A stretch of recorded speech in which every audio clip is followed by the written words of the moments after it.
विश्व प्रसिद्ध दरगाह पिरान कलियर में 755वां सालाना उर्स चल रहा है। उर्स में देश विदेश से ज़ायरीन ज़ियारत करने के लिए पहुंच रहे हैं। पाकिस्तान से भी 107 मुस्लिम ज़ायरीन ज़ियारत करने पिरान कलियर पहुंचे हैं। उन्होंने उत्तराखंड सरकार ने गीता, गंगाजल और रुद्राक्ष की माला भेंट की है। इतना ही नहीं, इन सभी पाकिस्तानी ज़ायरीनों का उत्तराखंड वक्फ बोर्ड ने भगवा शॉल उड़ाकर सम्मान भी किया।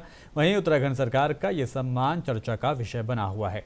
बता दें कि उत्तराखंड वक्फ बोर्ड के अध्यक्ष शादाब शम्स ने पिरान कलियर में पाकिस्तान से आए 107 सदस्यीय दल का हिंदुस्तान की सरजमी पर खैर मकदम किया है। यहाँ पर दुनिया के कोने कोने से ज़ायरीन आए हैं और मखदूम बाबा के लिए सब लोगों के मन के प्रति बड़ी आस्था है। यहाँ पर लोग मन्नत और मुरादें मांगने आते हैं और यहाँ पर मुरादें पूरी भी होती हैं। कल वक्फ बोर्ड के चेयरमैन शादाब शम्स जी और वक्फ बोर्ड कमेटी के द्वारा पाकिस्तानी ज़ायरीनों को नजराना पेश किया गया, जिसमें उन्हें श्री भगवत गीता और गंगा जली भेंट की गई।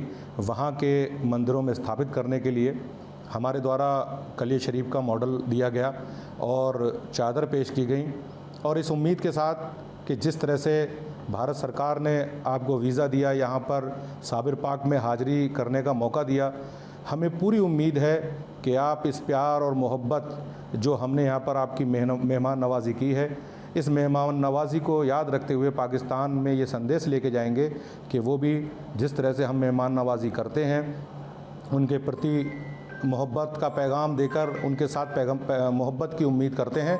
हमें उम्मीद है वो भी इसी मोहब्बत के पैगाम को स्वीकार करके आगे से मोहब्बत का बदला मोहब्बत से देगा।